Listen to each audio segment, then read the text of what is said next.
Olá pessoal e seja bem-vindo de volta ao canal do Caminho 3T, meu nome é Giridhari Das. E hoje eu quero te passar um verso da Bhagavad Gita que toca num assunto muito importante, muito interessante, que é a questão das coberturas, da maneira como a energia material, a realidade física, interrompe, atrapalha a nossa percepção humana. Os graus de ilusão, os graus de distorção da percepção da realidade que a gente sofre. Por que isso é importante?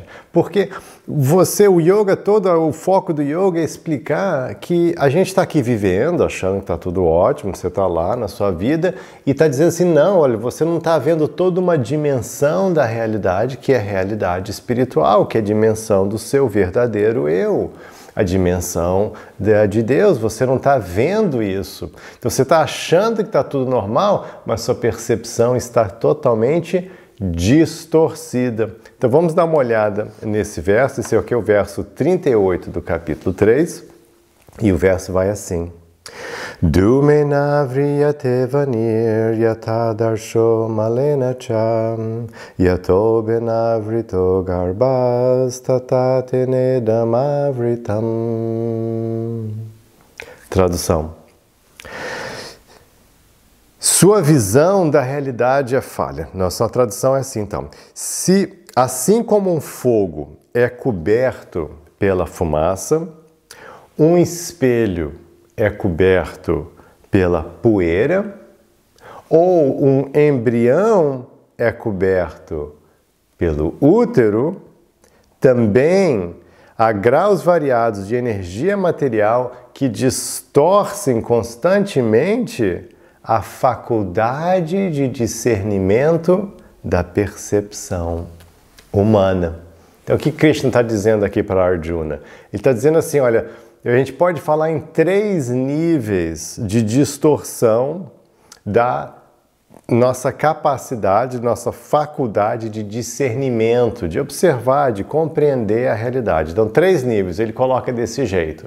Primeiro nível é o fogo coberto pela fumaça. Então, o que acontece? Você faz a sua fogueira lá, você faz um fogo, e aí tem sempre a fumaça, mas basicamente você consegue ver o fogo. A fumaça às vezes entra um pouquinho, mas assim, a fumaça atrapalha, mas o fogo está lá visível. Boa parte do fogo você consegue ver mesmo com fumaça. Não é perfeito de tudo, mas está bem bom, né? Segundo nível é o espelho coberto pela poeira. Então imagina um espelho bem antigo lá largado no sótão lá 10 anos, então aquela camada de poeira. Aí você consegue ver, mas está bem já mais distorcido, você não consegue ver muito bem, né? Quanto mais poeira você imaginar assim, menos do espelho você consegue ver, a imagem vai ficar bem distorcida. Isso inclusive é uma Chaitanya usou isso, 500 anos atrás, o grande santo Chaitanya usou isso, dizendo que assim como o coração fica coberto, né, pela poeira da ilusão material, a gente tem que limpar essa poeira pela prática espiritual, para a gente poder se enxergar, o espelho, né, com o qual você consegue ter autorrealização. Então, o segundo nível é o espelho coberto pela poeira. E o terceiro nível é o embrião coberto pelo ventre. Aí danou, aí não tem nada, né? Assim, o ventre cobre completamente o embrião. Então, assim, ele não consegue ver nada, você não consegue ver o embrião. Assim, cobertura máxima total.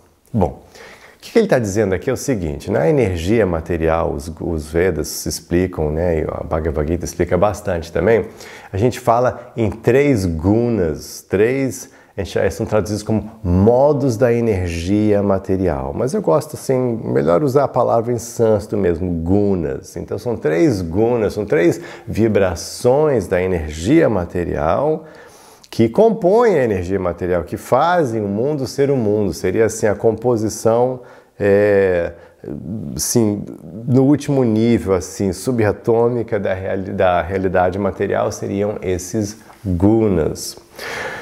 E esses 3 gunas são tamas, rajas e sattva. Então o que acontece é que em sattva fica quase tudo bom. Em Sattva você consegue ver as coisas muito bem. Então aqui Sattva seria a fumaça cobrindo o fogo. Tá? Assim, não é perfeito, porque perfeito mesmo só na consciência transcendental pura, além da matéria. Mas então, dentro da matéria, Sattva é que é a fumaça cobrindo o fogo. Você consegue entender as coisas bem. Esse aqui é o chamado da Bhagavad Gita, inclusive, né, do Caminho 3T no meu livro também. Eu falo do estilo de vida, das práticas que a gente tem no yoga, na Bhagavad Gita, que eu explico no meu livro Caminho 3T, as práticas que você precisa para poder viver em Sattva.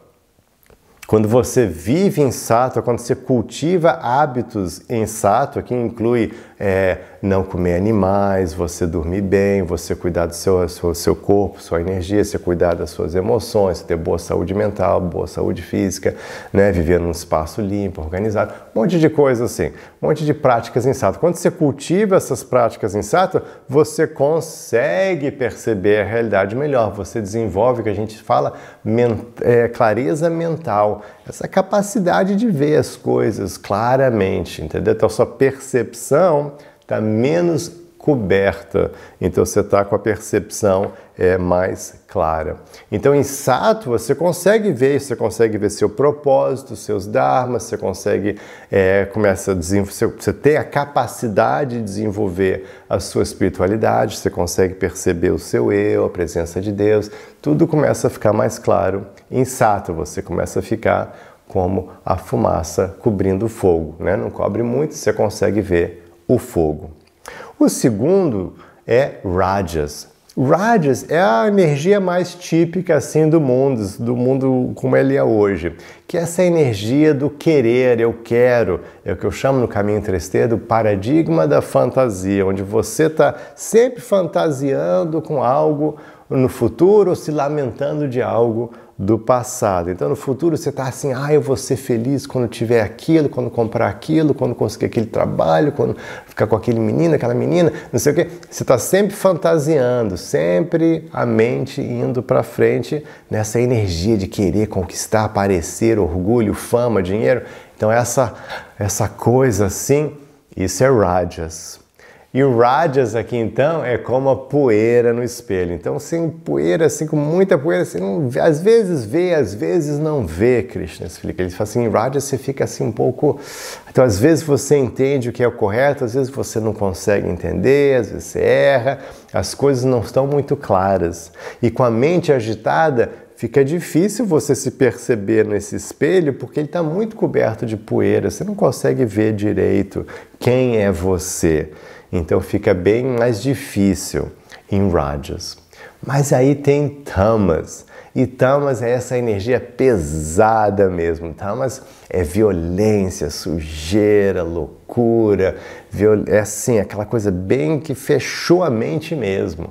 Por isso que a comida em Tamas, comida com animais, você precisa, imagina, você vai matar um animal, você tem que estar com a mente bem fechada, né? Assim, mata lá, você não está nem aí que tem bilhões de animais sendo torturados e mortos, você só, não, comidinha aqui. Mente tem que estar bem fechada, o planeta pegando fogo, floresta sendo destruída, cerrado.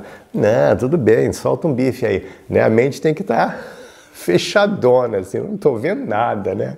Finge que eu não estou vendo o sofrimento de bilhões de seres inocentes, o planeta sendo destruído. Não, legal. Taxas maiores de câncer, diabetes, não, tranquilo, você não está vendo nada, isso é Tamas. A mente está fechada, né? Aí você fica assim, tá? Então essa mente mais fechada, aí é o embrião encoberto, né? Pelo ventre, né? Especificamente, até alguns mestres falam que assim, isso aqui seria... Porque isso aqui está dizendo de todos os seres vivos, não só seres humanos. Então diz também que, né, esse nível do embrião coberto pelo ventre seria um nível já das encarnações assim de plantas, de aquáticos, de bichos bem fechadinho assim, a consciência bem longe de ver a realidade espiritual. Então eles falam assim também. E que a poeira seria os animais e aí o ser humano é que tem essa chance de ser o fogo com a fumaça só. Então eles também usam assim em termos de de transmigração da alma, de tipos de reencarnação, tipos de corpos que você pode atingir. Bom, então é isso, né? Bem interessante. Então o que você deve fazer? Você tem que cultivar sattva nessa vida para tentar ser essa fumacinha mais aquele fogo com menos fumaça. A gente quer poder ver as coisas como elas são. Então o yoga, o estilo de vida, as práticas, a meditação, tudo que eu explico no Caminho Terceiro, todas as práticas que a gente faz da Bhagavad Gita, do yoga, é para você chegar nesse nível onde a sua percepção está menos distorcida possível. Me fala se você entendeu, se ficou claro, e tenha um resto de dia maravilhoso, com muita paz e com muito amor.